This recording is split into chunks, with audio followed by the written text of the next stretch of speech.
মুনকার তথা সব মন্দ কাজ। 3 নম্বরে আল বাগি, সীমা লঙ্ঘন, ক্রসিং দ্য লিমিট। সীমা লঙ্ঘন করা ভালো না। We all should know our limits. চিল্লা বলে ঠিক কিনা?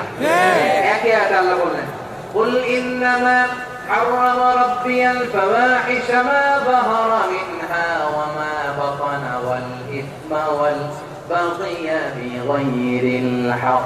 অন্যায় ভাবে যে অবাধ্য হয়, যে সীমা লঙ্ঘন করে, তাদেরকেও আমি এটা হারাম করে দিলাম। সীমা লঙ্ঘন করা হারাম। সীমা লঙ্ঘন করা হারাম। আল্লাহ বারবার আমাদেরকে ওয়ার্নিং দেয়। যখন আমরা থামি না তখন আল্লাহ ধরে, আর যখন ধরে তখন ছাড়ে না। ধরে না, ধরলে আল্লাহ ছাড়ে না। ফেরাউনকে কিন্তু হুট করে ধরে না। আপনারা জানেন 9 বার ওয়ার্নিং দিয়েছে ফেরাউনকে। আল্লাহ তাআলা ওয়ার্নিং দিয়েছিল কয়বার? 9 বার। বীর চক্রবার, বীর সেনানীরা আওয়াজ করে বলেন, ফেরাউনকে ধরার আগে ওয়ার্নিং দেওয়া হয়েছিল কয়টা? 9টা।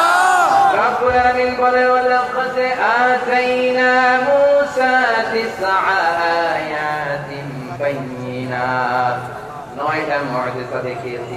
1 2 3 বারবার এইভাবে রিমাইন্ডার, ওইভাবে রিমাইন্ডার, এইভাবে নসিহত, ওইভাবে দাওয়া। ফাকুলা লাহু কওলান লাইয়িনা, নরম করে বলো, সব করে বলো, যত ওয়ে হতে পারে দাওয়া মেথোডোলজি। মুসা আলাইহিস সালামের সব অ্যাপ্লাই শেষ। 10ম বারে যে আল্লাহ ধরছে। 10ম বারে যে করেছে। এজন্য আল্লাহ বলেন, আমি সীমা লঙ্ঘনকে পছন্দ করি না। কোরআনের অন্য আয়াতে বাগীকে বলা হয়েছে ইতিদা। সীমা লঙ্ঘন যারা করে তাদেরকে আল্লাহ বলেছেন মুআতাদিন। وقاتلوا في سبيل الله الذين يقاتلونكم ولا تعتدوا إن الله لا يحب المعتدين। আমি সীমা লঙ্ঘনকারীদেরকে এখন শীতকালেও পছন্দ করি না। আমরা যেন সীমা লঙ্ঘন না করি। রাজি আছেন তো? যে কোনো ক্ষেত্রে ইবাদতে যেন সীমা লঙ্ঘন না করি। অনেকে আমরা ইবাদতে সীমা লঙ্ঘন করি।